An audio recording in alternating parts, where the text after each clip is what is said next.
This episode is all about America's favorite pop princess, Taylor Swift. You have to admit it, it's hard not to love T-Swizzle. From her amazing videos to her gotta see it to believe it concerts, and of course, her infectious sense of humor. There's just so much about this music icon to love, so let's go back to December and shake it off, because this is Taylor Swift, the best parts. You have a few options when you don't win an award. You can decide, like, they all voted wrong. Second, you can be like, I'm gonna go up on the stage and take the mic from whoever did win it. Yo, Taylor, I'm really happy for you. I'm gonna let you finish. But Beyonce had one of the best videos of all time. Taylor Swift would not be Taylor Swift without her songs. Since the release of her debut album in 2006, Taylor has produced some of the most memorable music of the last decade. From her country hits like Our Song,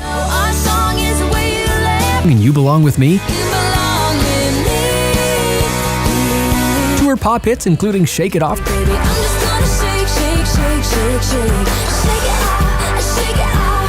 and Look What You Made Me Do. Look what you made me do.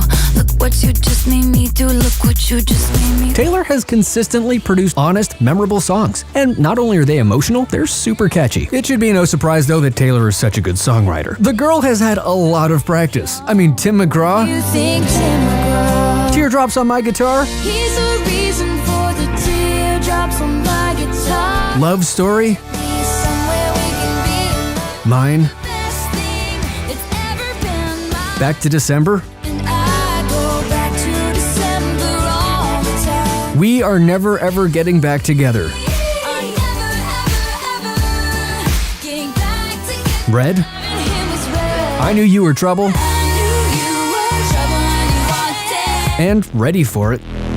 Are you ready for it? She wrote or co-wrote every one, and basically all of her songs have a melody that can be recalled immediately. Whether you want to get amped up on I Knew You Were Trouble or get stuck in the perpetual groove of Shake It Off, Taylor's hooks certainly have a way of getting stuck in your head. Her lyrics are both earnest and relatable, and that's allowed her not only to find success as both a country and a pop artist, but to totally dominate in both genres. The American Music Award goes to... Female Artist of the Year is Billboard Music Award goes to Taylor Swift.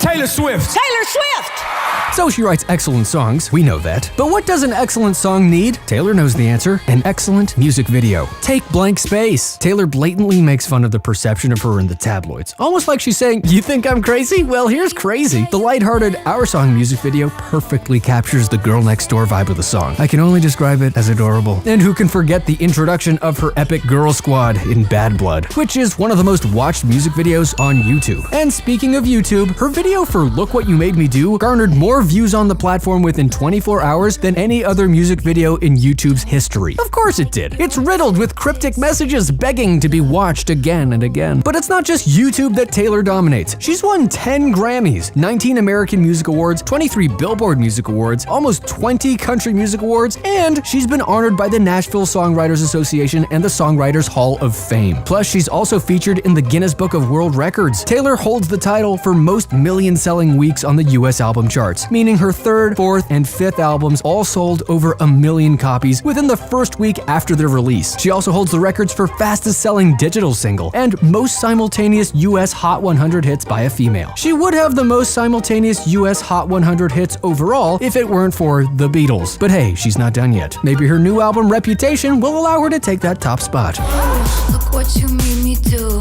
Look what you made me do. Accolades are nice, but what's really cool is how Taylor's music is a true reflection of who she is. So not only do her fans follow her music, they also follow her. And I'm not just talking about her impressive 84 million Twitter followers. The fandom around Taylor Swift's personal life is just as intense as it is around her music. I mean, who doesn't love trying to decipher which boyfriend a particular song's about? I'm still trying to figure out Dear John. And Taylor's awareness of America's incessant need to attribute meaning to her every lyric has never been more apparent than in her first single from her new album, Look What You Made Me Do. Each moment in the song seems to be curated to represent some controversy that she's been involved in within the past year. And her music video only amplifies this. I'm sure you saw the dollar she won in her recent sexual assault case is in the bathtub full of jewels. And remember how Zombie Taylor is wearing the same dress she wore in the Out of the Woods video? Oh, and did you notice when she tells us old Taylor is dead, The old Taylor can't come to the phone right now. Why? Oh, 'cause she's dead. instead. She's using the phone from the Our Song music video. Me neither. The secret song meanings are kind of funny sometimes, which isn't surprising because Taylor has always had that perfectly quirky sense of humor. She's never been afraid to let loose. She really seems like the dance like no one's watching type, you know? She's also never afraid to make fun of herself. Mom! Get out! You're ruining my commercial! Like this post where she demanded her cat pay her $40 million for scratching her leg. Taylor's funny cat lady tendencies are a huge part of her social media brand. Who's a pretty kitty? You are. You are. You're so pretty. You're the prettiest kitty in the world. And so is being amazing to her fans. Remember Swiftmas? Taylor Facebook stalked some of her biggest fans, went out and bought presents for them, and personally wrapped and shipped the gifts to their homes. I'm Santa Claus.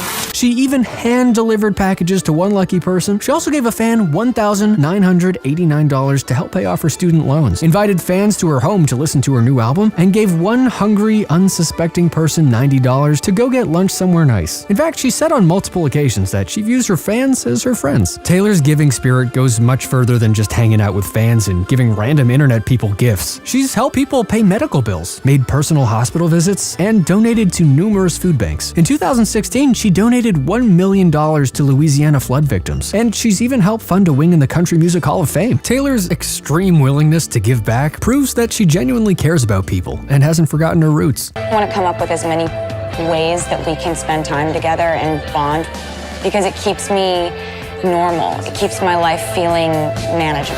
And regardless of what tabloids and social media throw at her, she's always been able to, dare I say, shake it off. She once commented on how she's able to ignore all the noise going on around her by saying, just because there's a hurricane outside doesn't mean you need to open the window and look at it. She's also said time and time again that her focus is on her fans and her music. And since that's the case, I'd say it's clear that she's doing just fine. Fans truly love Taylor Swift because even though she's the biggest star in the world, she seems like the sweet girl next door. She hasn't let fame change who she is at her core, and ultimately, that's why she keeps selling millions of records. She will always be relatable. Her efforts to remain grounded despite all the chaos is something to be admired, which is truly the best part of Taylor Swift. What are your favorite things about Taylor Swift? Tell us in the comments, and subscribe to this channel because I'll be back here next week to talk about more of our favorite things and the best parts.